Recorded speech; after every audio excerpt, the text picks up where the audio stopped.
evening of February 24th, 1978, began with the mundane and joyful rhythms of everyday life.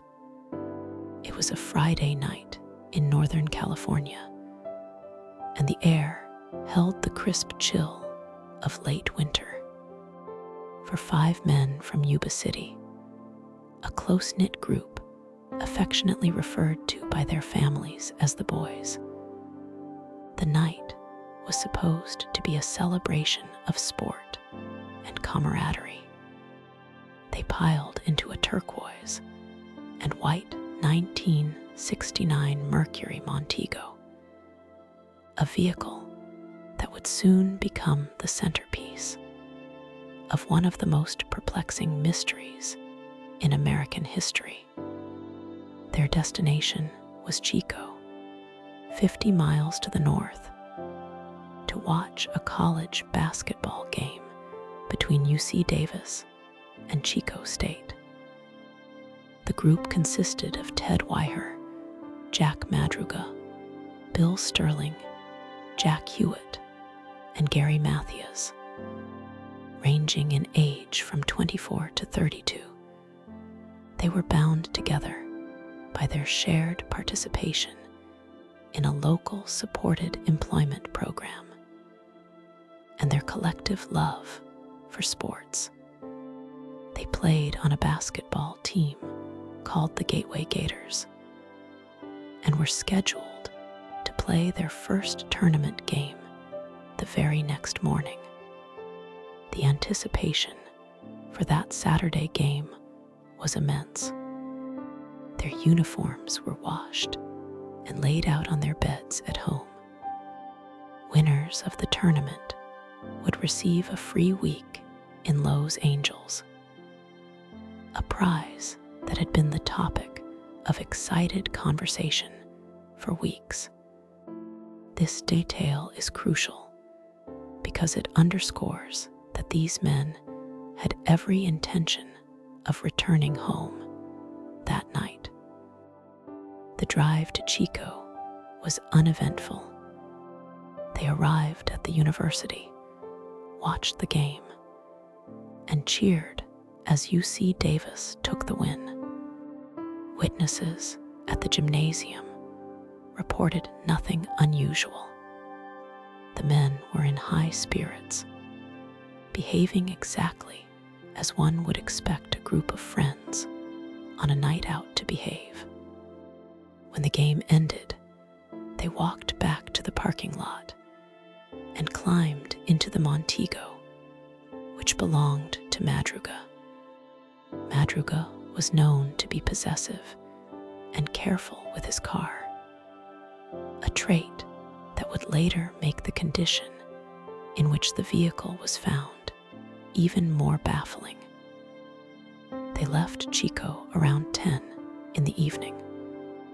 The direct route back to Yuba City was a straight shot south down Highway 99, a well-lit and familiar road that would have had them home in under an hour.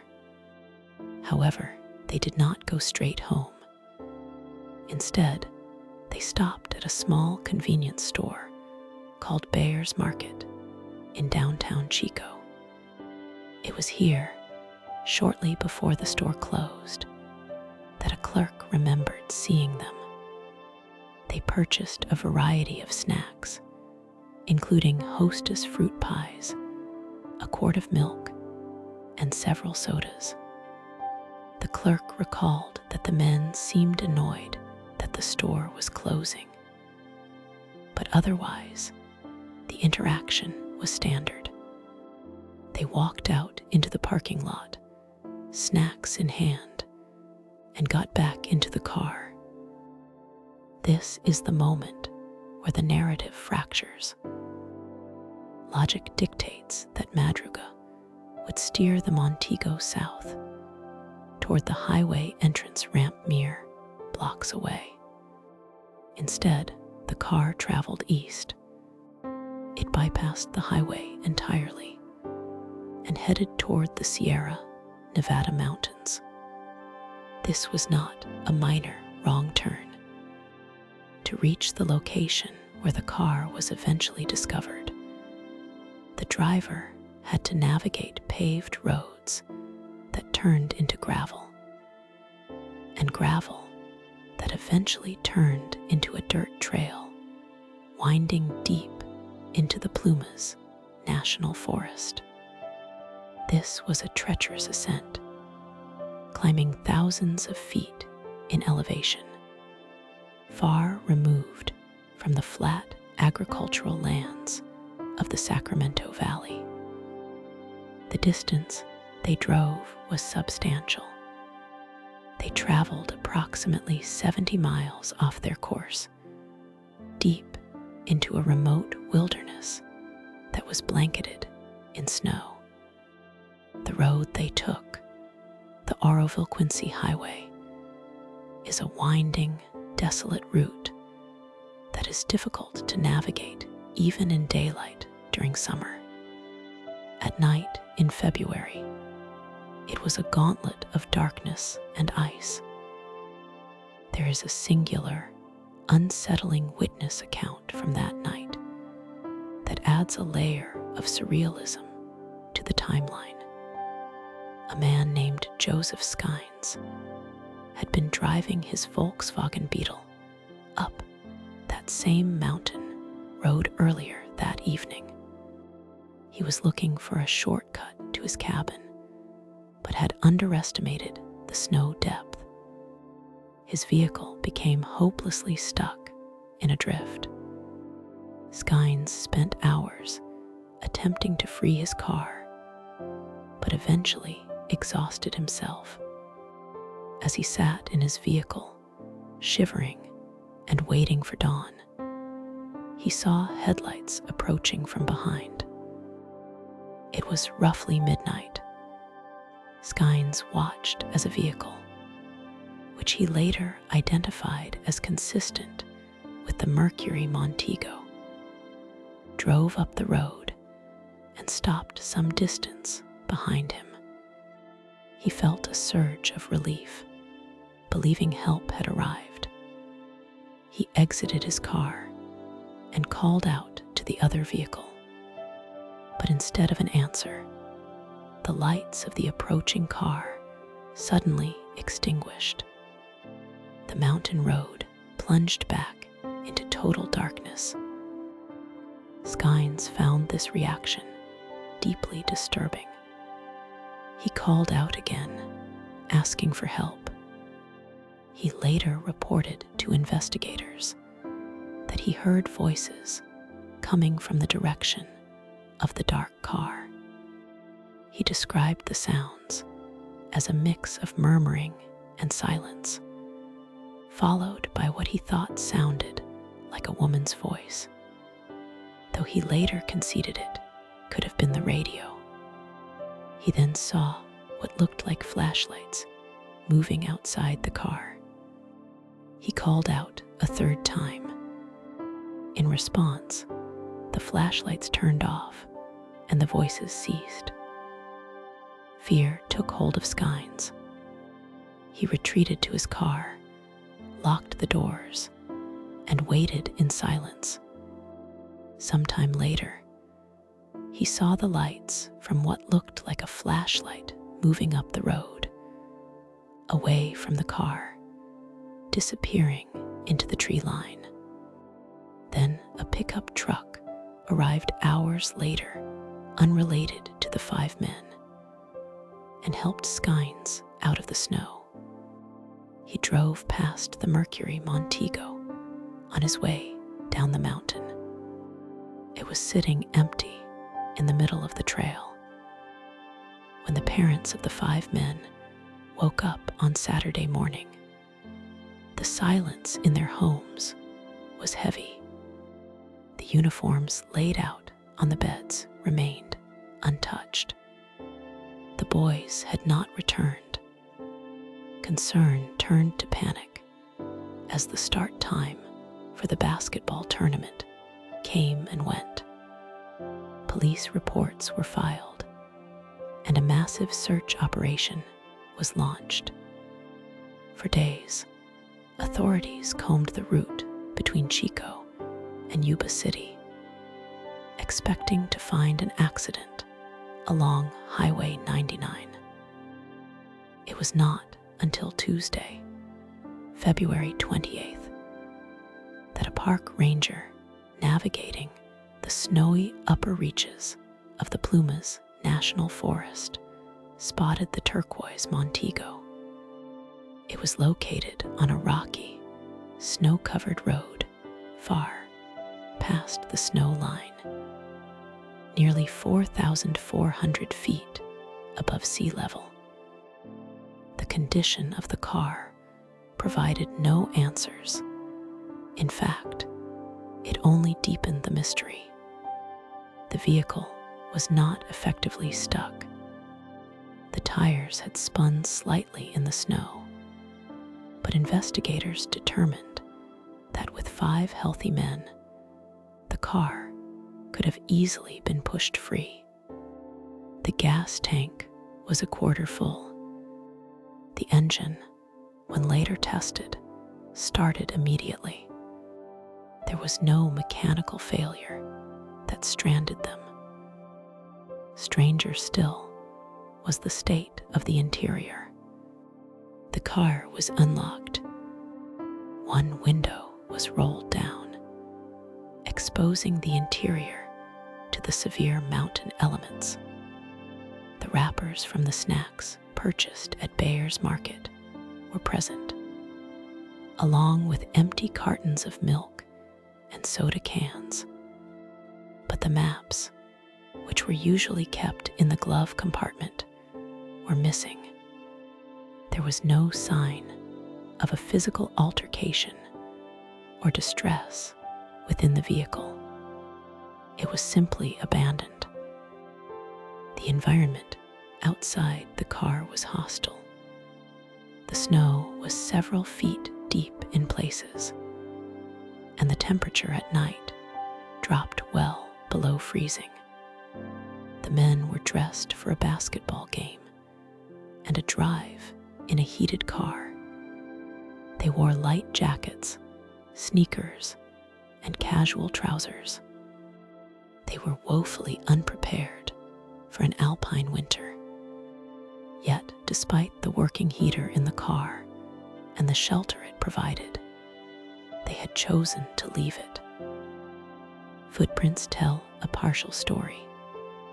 Investigators found traces of the group walking away from the car. They did not walk back down the road towards civilization and the lower elevation where the air was warmer. Instead, they walked north, deeper into the forest, continuing up the incline.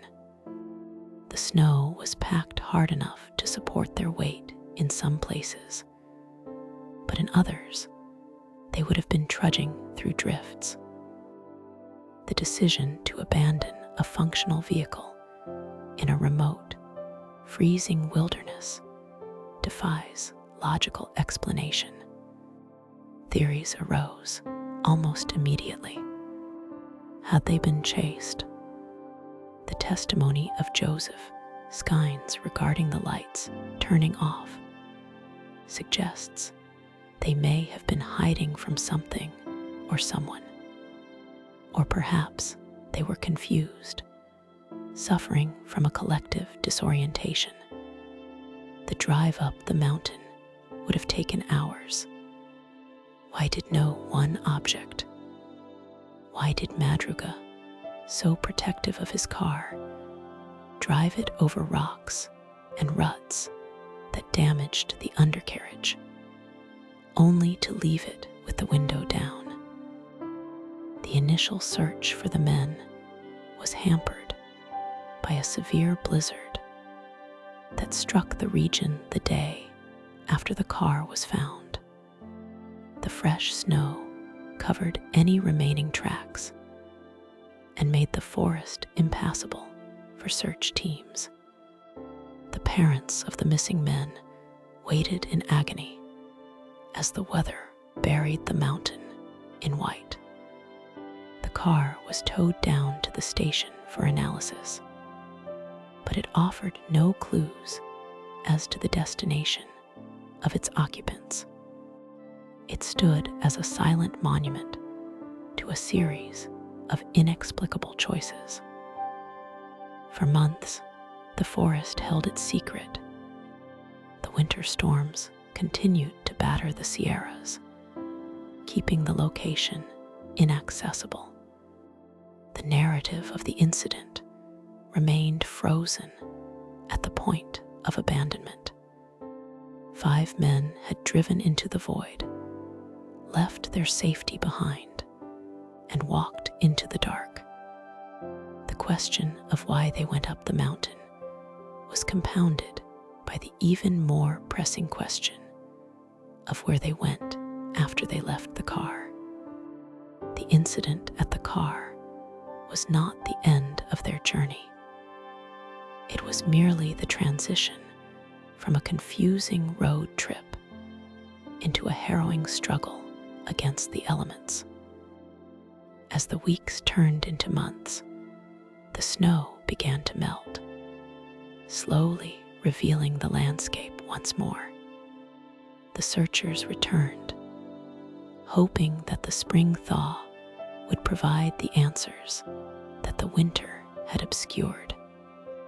But the discovery of the car had set a tone of profound unease that would hang over the entire investigation. It was a locked-room mystery where the room was a vast, open wilderness, and the key had been thrown away in the dark. The timeline of that night, from the joy of the basketball game to the desolate silence of the Plumas National Forest, remains a sequence of events that resists erratic interpretation. The incident was a departure from reality, a drift into the unknown that has never been fully charted. The snow began to recede from the higher elevations of the Plumas National Forest as spring arrived in 1978. And with the thaw came the slow, agonizing revelation of a puzzle that defies logic to this day. When we examine the case of the Yuba County Five, we are not looking at a linear sequence of events where cause leads neatly to effect. Instead, we are confronted with a collection of contradictions, a series of decisions that seem to operate outside the boundaries of human survival instincts. The discovery of the vehicle was the first fracture in the narrative, but it was merely the prologue to a much deeper, more unsettling mystery regarding what happened in the days and weeks after 5 men vanished into the dark. The overarching question that haunts this investigation is not just where they went, but why they stopped. The Mercury Montego, belonging to Jack Madruga, was found situated on a rocky, unpaved logging road far from their intended route back to Yuba City.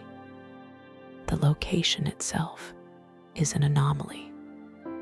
To reach this desolate spot, the driver had to navigate nearly 30 miles of winding, treacherous mountain terrain in pitch darkness. This was not a simple wrong turn. It was a sustained, deliberate ascent into the wilderness. The road was rough, littered with ruts and bumps that should have damaged the low-hanging undercarriage of the sedan. Yet, the vehicle was found in pristine mechanical condition. When investigators reached the car, they expected to find a mechanical failure that stranded the men. They found nothing of the sort. The gas tank was 1/4 full. The engine started immediately when the ignition was bypassed. The tires were not spun, indicating that the driver had not attempted to dislodge the vehicle with any frantic urgency. The car was stuck in a few inches of snow, but 5 grown men could have easily pushed it free. They were a team, quite literally, having just played a basketball game together. They possessed the collective strength to move the sedan, yet they abandoned it. They left the heat, the radio, and the safety of the metal shell to walk into a freezing night, dressed only in light jackets and sneakers. This abandonment becomes even more baffling when we consider the window usage. The driver's side window was rolled down. It was February in the Sierra Nevada mountains. The cold would have been biting. Why lower the window unless there was a need to communicate with someone outside? Or perhaps a need to see the road when the windshield became obscured. There were no signs of a struggle near the vehicle, no indication of a physical altercation. The car was simply left behind, a perfectly functional machine discarded in favor of a trek that would prove fatal for all involved. The timeline of that night introduces another layer of high strangeness through the testimony of Joseph Scones. Scones was a local man who had the misfortune of getting his own vehicle stuck in the snow further up the road. On the same night, the 5 men disappeared. He spent the night in his car, suffering a mild heart incident due to the stress and exertion. In the silence of the forest, he became a witness to phenomena he could not explain. He reported seeing headlights appear behind him, followed by the sounds of doors closing and voices in the dark. He called out for help, pleading for assistance, but the lights went dark and the voices ceased. Scones later recounted seeing what he described as a group of flashlights moving in the trees. Even more peculiar was his claim that a pickup truck parked briefly near the Montego, and he believed he saw a person who appeared to be a woman holding a baby. This detail is often dismissed as a hallucination born of pain and fear. Yet Scones was lucid enough to walk miles for help the next morning. If his account is accurate, the 5 men were not alone on that mountain. They may have seen Scones, and for reasons unknown, chose to hide from him rather than seek or offer aid. It suggests a fear so overriding that it suppressed the basic human impulse to connect with another person in a crisis. The narrative shifts from the roadside to a location 19 miles away, deep in the wilderness, where the final and most disturbing anomalies were uncovered. As the snow melted, a Forest Service trailer was identified as the final refuge for at least one of the men. This structure was built to withstand the winter, stocked with provisions for rangers who might get stranded. It was here that the reality of the case separates from any logical survival scenario. Ted Weiher, the oldest of the group, was discovered inside the trailer. The condition of the scene suggests he lived for anywhere from 8 to 13 weeks after the car was abandoned. He lay on a bed, wrapped in sheets, having lost nearly half his body weight. The tragedy is not that he was stranded without resources, but that he was surrounded by them and did not use them. This is the central paradox of the Yuba County Five. The trailer contained a propane tank that was filled to capacity. The valve was clearly marked. With a simple twist, Weiher could have had heat. There was a fireplace and matches nearby, yet no fire was ever lit. The freezing temperatures inside the trailer would have been unbearable. Yet the means to create warmth were ignored. It is as if the men were waiting for permission to survive. Or perhaps they were operating under a delusion that forbade them from altering their environment. The food situation mirrors the heating anomaly. Outside, in a storage shed that had been opened, there were ample military-grade sea rations. A specific number of cans had been opened and consumed, but the vast majority of the food supply remained untouched. These men were starving, slowly fading away due to a lack of sustenance, while enough food to sustain all 5 of them for a year sat within walking distance. An investigator noted that they had opened a metal locker to find food, but stopped after opening a few cans, leaving the rest of the stockpile undisturbed. The level of restraint required to starve to death while sitting next to a pantry is psychologically unfathomable. We must consider the mental state of the individuals involved. These were men with intellectual disabilities, and they relied heavily on routine and guidance. However, Gary Matthews, who was also with the group, did not fit this profile in the same way. He had a background in the Army and was being treated for a complex mental health condition. He was the one member of the group who might have possessed the knowledge to operate the propane tank or organize a survival strategy. Yet his shoes were found in the trailer, while Weiher's shoes were missing.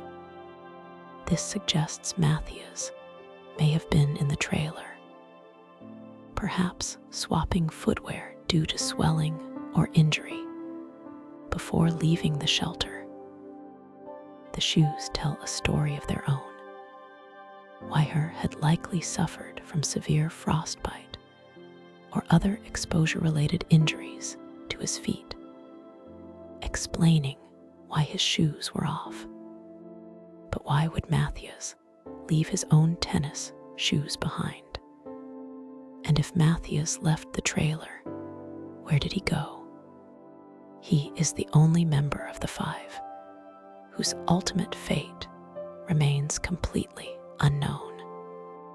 No trace of him has ever been found, despite extensive searches.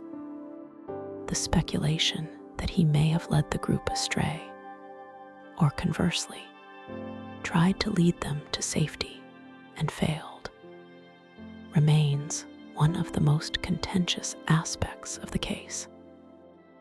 The dispersal of the other men adds to the confusion. The remains of Jack Madruga and Bill Sterling were found roughly halfway between the car and the trailer. The location indicates they succumbed to the elements long before reaching the shelter.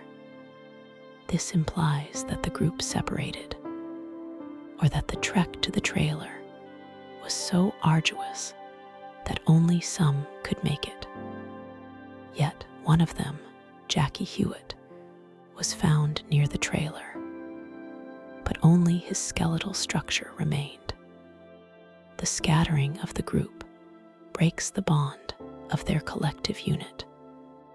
They were always together, a tight-knit circle, yet in the end, they died alone or in pairs, spread across the harsh landscape. One cannot ignore the physical feat required to walk 19 miles in snowdrifts that reached 5 feet in depth. They were wearing basketball sneakers and light coats.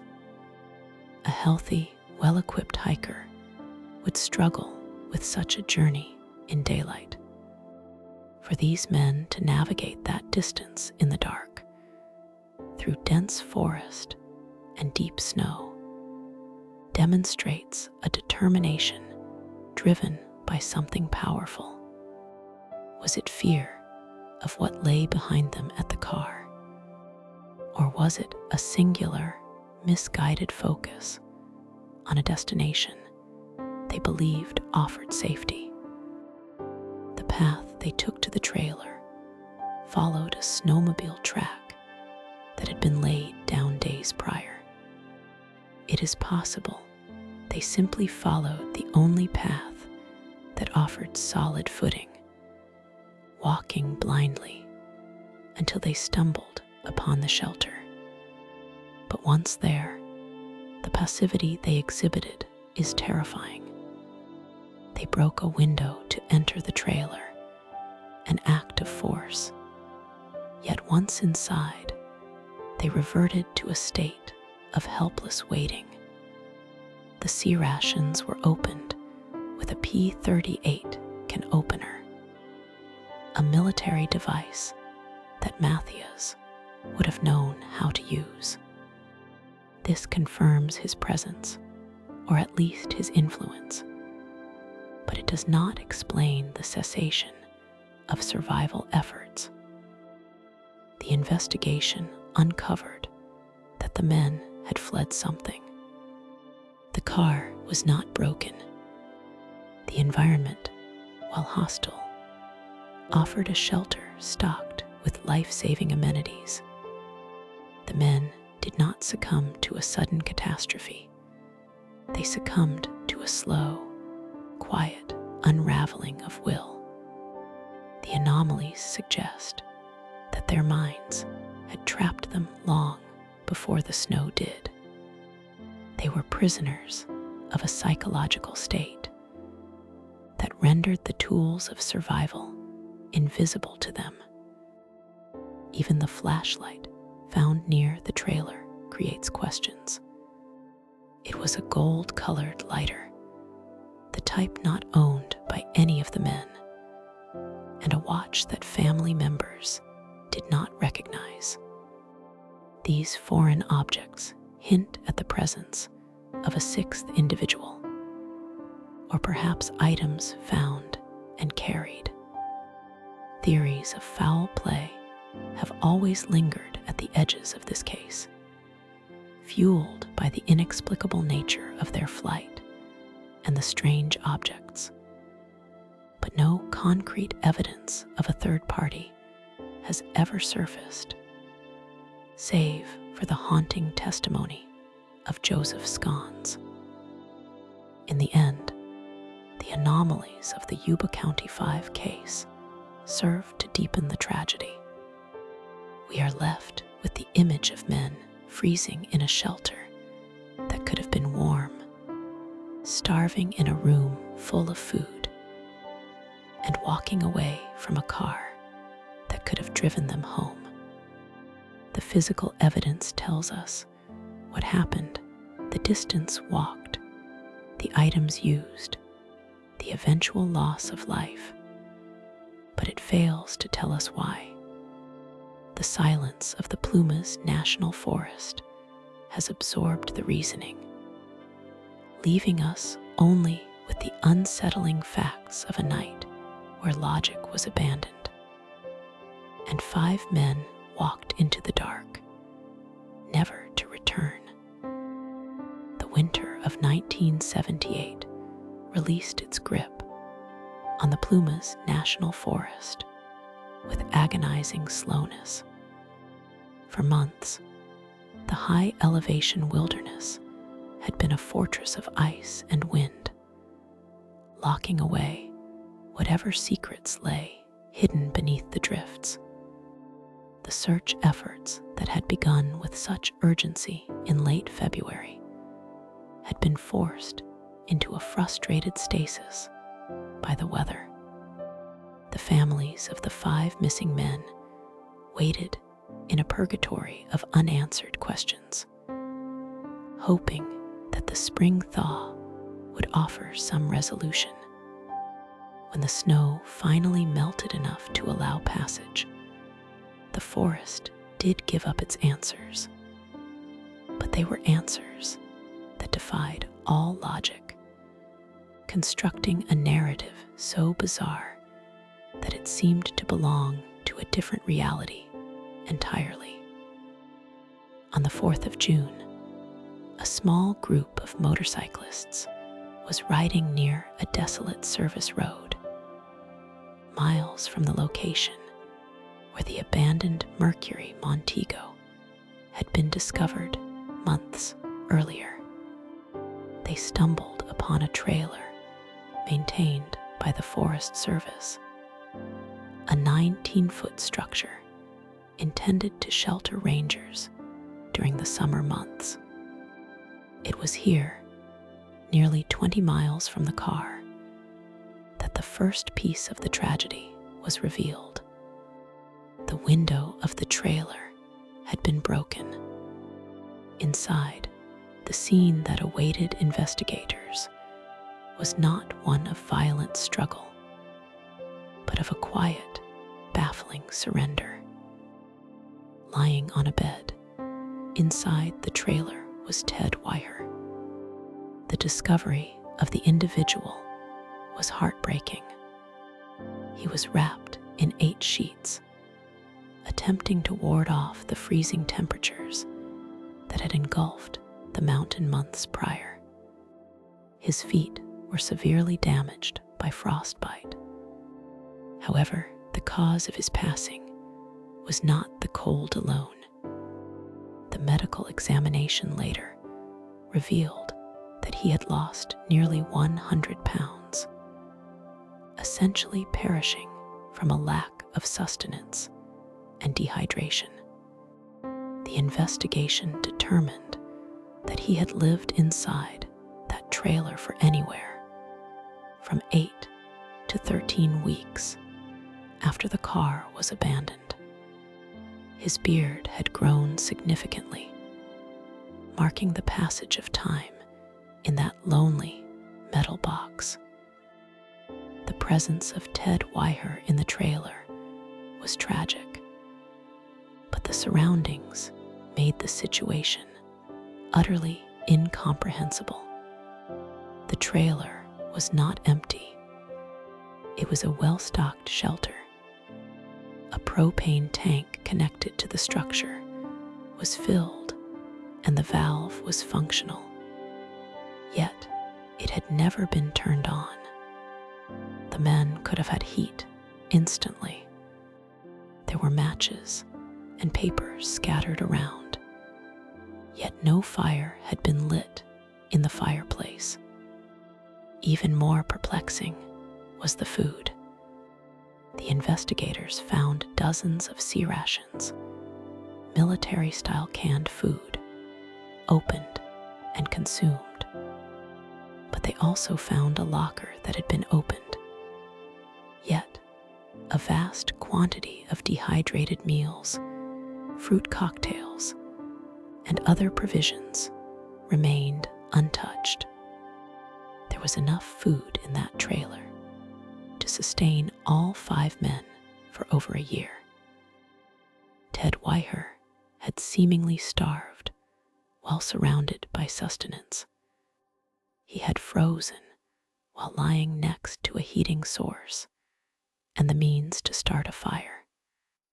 The water pipes had been drained to prevent freezing, but the valve to the outside water supply was simple to operate. Instead of turning a handle, the occupants had apparently ignored the water or failed to understand its availability. It appeared as though some terrifying psychological barrier had prevented them from utilizing the life-saving resources at their fingertips. It was a phenomenon that baffled the authorities. Why would men, even those with intellectual disabilities, fail to perform basic survival tasks when they had already demonstrated the fortitude to walk 20 miles through deep snow in the middle of the night? The questions multiplied as the search area expanded around the trailer. If Ted Weiher had been in the trailer, where were the others? The answer came the following day.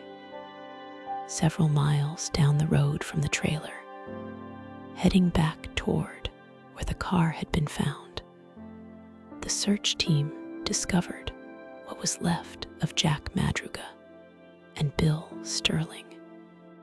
The area had been reclaimed by the wilderness, and nature had taken its course with the individuals involved.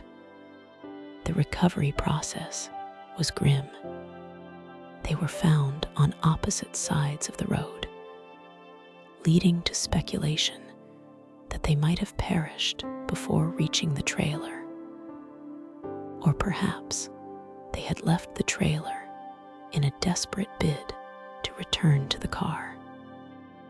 The discovery of Madruga was particularly poignant. He was the one who had been driving the car, the one who had protected his vehicle with such care. He was found holding the car keys in his pocket.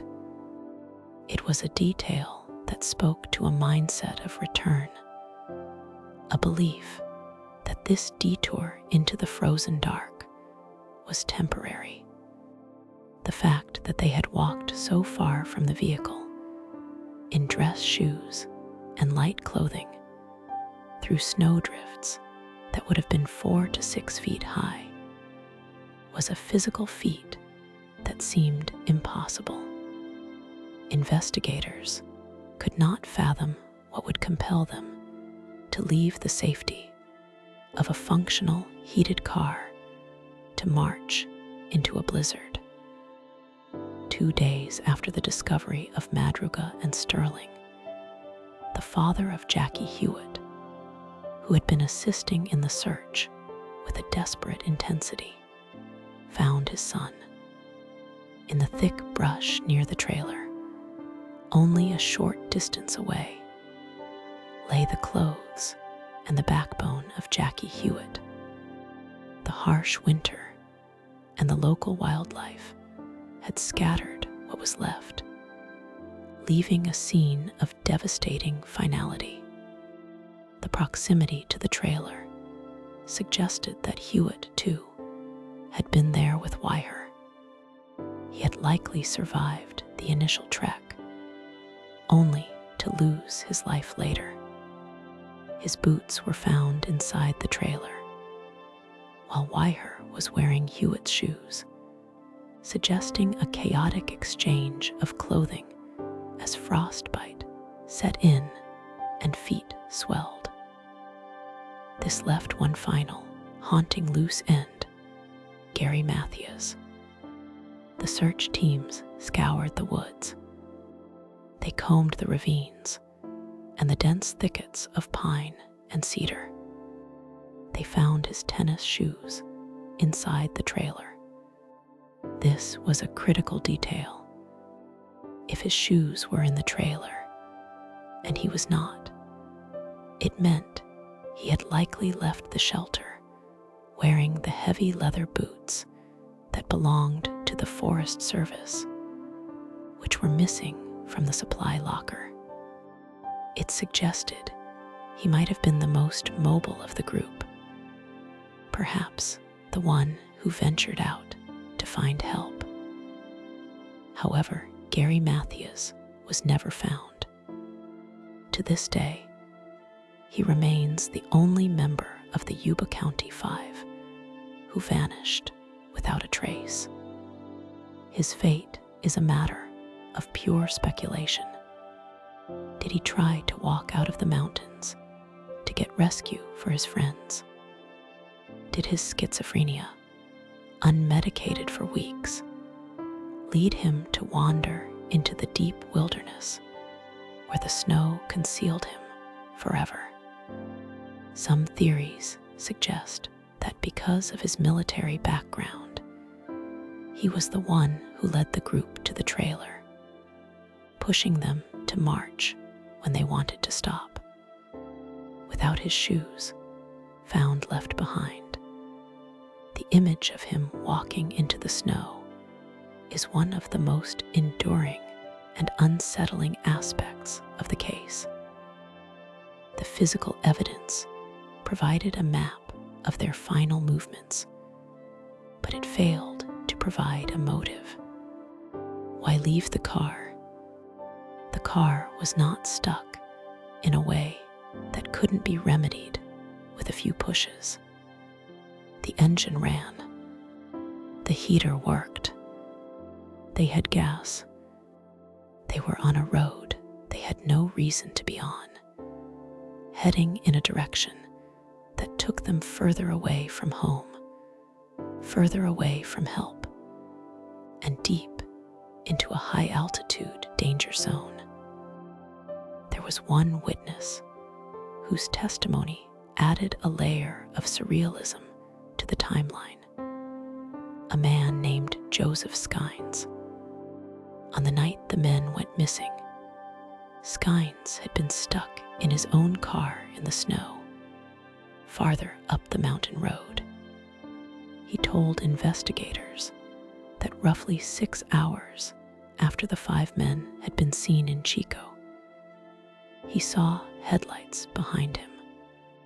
He stepped out, thinking it was a forestry truck, but the lights went out. Later, he claimed he heard whistling and what sounded like a group of people speaking, as well as a woman with a baby. He called out for help, but the voices stopped and the lights went dark again. For a long time, Skynes' story was viewed with skepticism. He was suffering from pain and exhaustion himself that night. Yet, if the Yuba County Five were the source of those lights, it implies they saw him and hid. It implies they heard his calls for help and went silent. This behavior aligns with a theory of fear. Were they running from something? Did they believe they were being chased?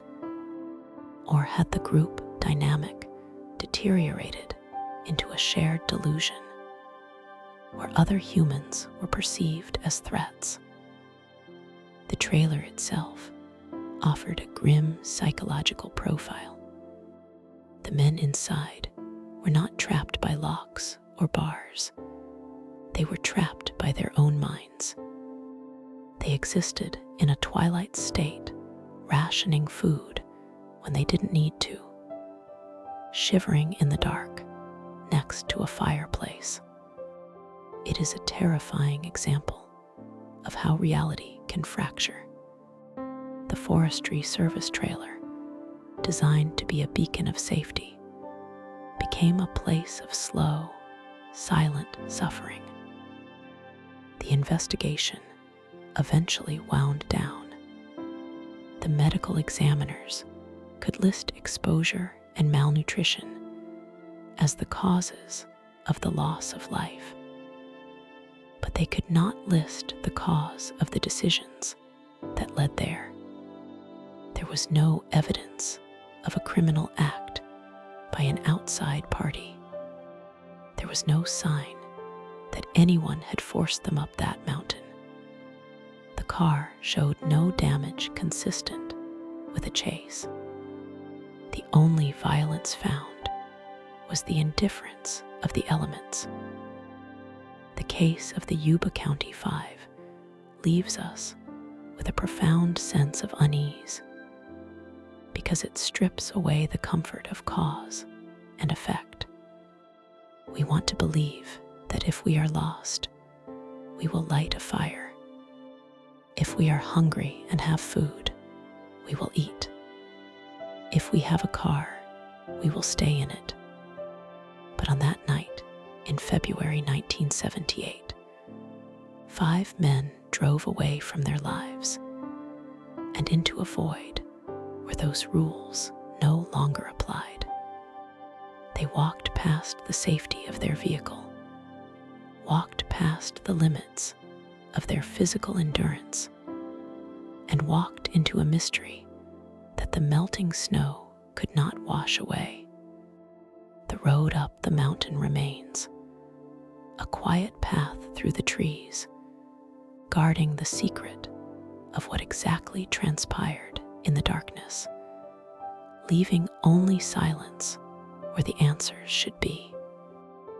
The investigation into the disappearance of the Yuba County Five often centers on the vehicle, a turquoise and white 1969 Mercury Montego, found abandoned on a desolate, snow-covered logging road far from where the men were supposed to be. However, the true depth of the mystery lies not in where the journey ended for the car, but where it began for the men on foot. This chapter of the narrative concerns the lingering signals, both literal and metaphorical, that suggest the tragedy was not an immediate event, but a drawn-out, perplexing ordeal that unfolded over weeks in the silent wilderness of the Plumas National Forest. When authorities located the vehicle on February 28, 1978, it presented a tableau of contradictions. The car was situated on a bumpy, primitive trail, distinct from the paved roads the group should have taken back to Yuba City. The tires were spun into the snow, suggesting the driver had attempted to free the vehicle. Yet the situation was hardly dire. The snowpack was relatively shallow at the time the car was abandoned. Investigators later noted that 5 strong young men could have easily pushed the heavy sedan free. Even more baffling, the car started immediately when the key was turned. The gas tank was a quarter full. It was mechanically sound. This fact alone transformed the case from a simple traffic mishap into a psychological puzzle.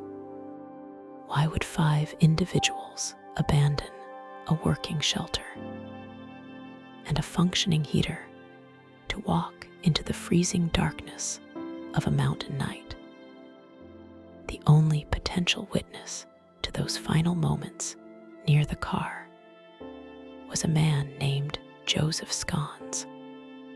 His testimony adds a layer of surreal dread to the timeline.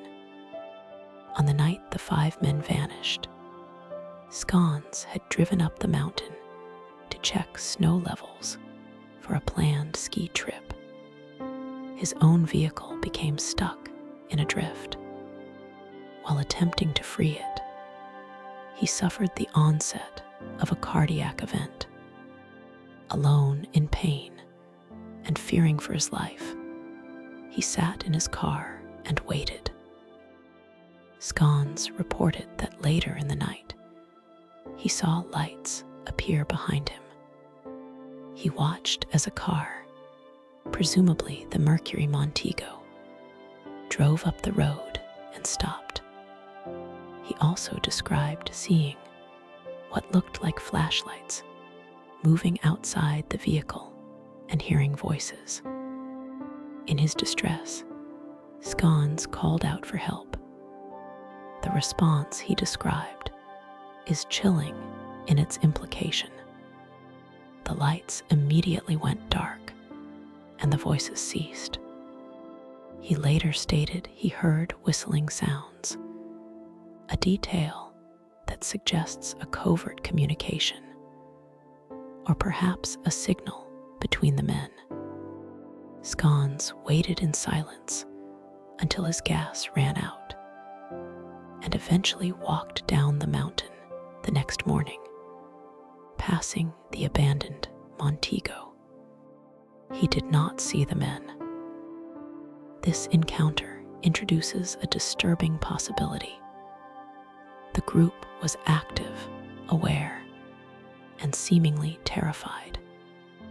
If they heard Scones calling for help, why did they perceive a man in distress as a threat? The families of the men later explained that they might have been easily frightened or confused by the situation, potentially viewing the stranger in the dark as an authority figure or a danger. This fear may have driven them away from the road and deeper into the forest, pushing them toward a fate that would remain hidden until the snow melted. The search for the 5 men was extensive, but hampered by severe winter storms. For months, the mountain held its secrets. It was not until June of 1978, when the thaw finally reached the higher elevations, that the silence was broken. A group of motorcyclists exploring a remote area, approximately 19 miles from the abandoned car, stumbled upon a discovery that defied all logic. They found a Forest Service trailer, a seasonal outpost used by road crews during the summer months. The trailer was located at a chaotic, high-elevation campsite. Around the site, the snow had finally receded, revealing the final chapter for one of the men. Inside the trailer, searchers found the individual later identified as Ted Weiher. The circumstances of his discovery shifted the narrative from a case of exposure to a prolonged, agonizing endurance. Weiher was found wrapped in 8 sheets, lying on a bed. His feet were badly damaged by frostbite. The autopsy revealed a timeline that unsettled even the most seasoned investigators. Weiher had not succumbed to the elements on the first night. He had survived for a period estimated between 8 and 13 weeks after the disappearance. He had lived in that trailer while the search parties combed the woods miles away. He had been alive, waiting for months. The condition of the trailer deepened the mystery. A window had been broken, seemingly to gain entry, yet the door was unlocked. Inside, there were ample resources to ensure survival, resources that had been inexplicably ignored. A propane tank connected to the trailer was full. The valve merely needed to be turned to provide heat. Matches and paper were available, including books that could have been used as fuel. Yet, they remained untouched. The fireplace was cold. Most perplexing was the food situation. The trailer functioned as a storage depot for the Forest Service and was stocked with sea rations, canned meals intended for long-term storage. Investigators found that several dozen cans had been opened and consumed. These cans were opened with a P-38 military can opener, a device that Gary Matthews, who had served in the Army, would have known how to use. However, a second storage locker in the same room contained a vast supply of dehydrated meals, fruit cocktails, and other provisions, enough to feed all 5 men for a year. This locker was not locked, yet it had not been opened. The men had seemingly rationed a small amount of food while sitting next to a feast, eventually succumbing to extreme malnutrition and the cold. This specific detail has led to the theory of learned helplessness or a collective delusion. It is possible that once the men entered the trailer, they reverted to a rigid adherence to rules or feared the consequences of taking property that was not theirs. Alternatively, in their exhausted and frozen state, they may have believed the other locker was inaccessible. The tragedy is defined by the proximity of salvation. The tools to survive were within arm's reach, yet they were never utilized. The trailer also provided the only physical evidence linking the other men to the site, although their final locations were scattered elsewhere.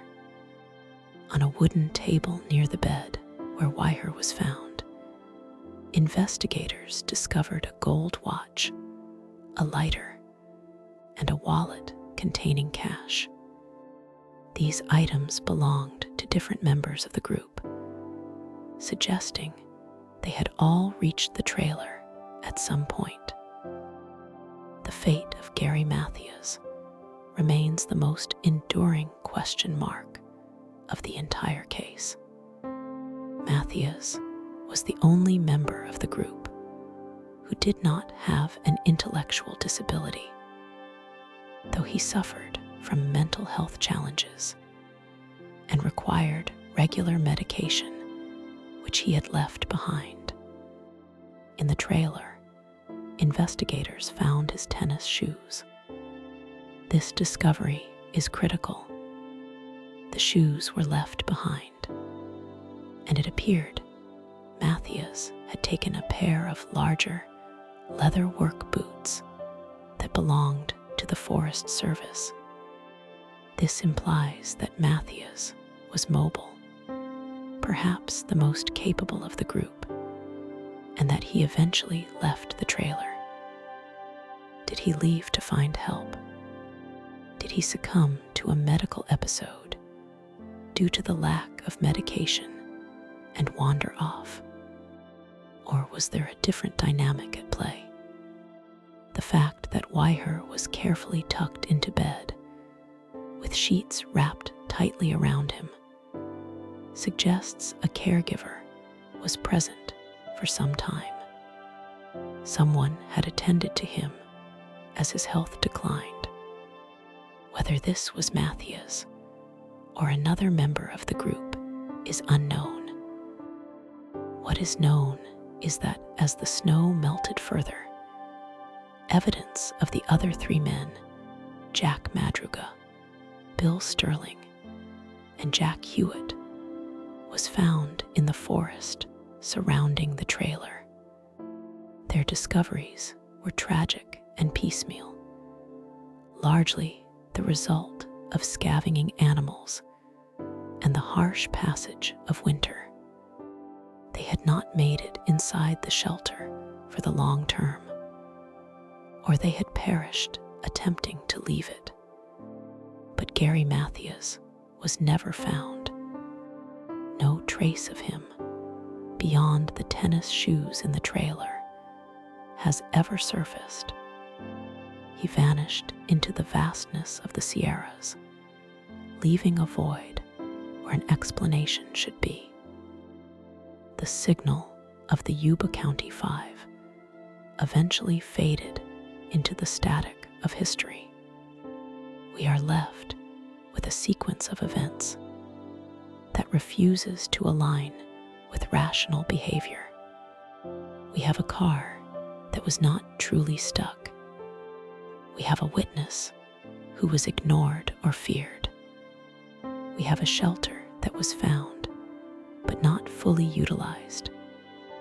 We have a man who survived for nearly 3 months, slowly wasting away while surrounded by food and fuel. The psychological state of the men is the only lens through which this makes sense. Yet, even that is cracked and distorted. Were they running from something on the road? Or were they running from the shadows in their own minds? The fear that drove them up the mountain, away from their homes and families, must have been overwhelming.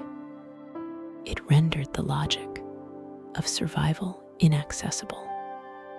They became prisoners of a narrative we cannot read, obeying rules that no one else could see. In the end, the lingering signal is one of silence. The Plumas National Forest absorbed the voices, the footsteps, and the reasons. The wind moving through the pines near the old trailer site carries no answers. Only the heavy, unsettling weight of a winter night in 1978 that never seemingly ended for the 5 men who went up the hill and never came down.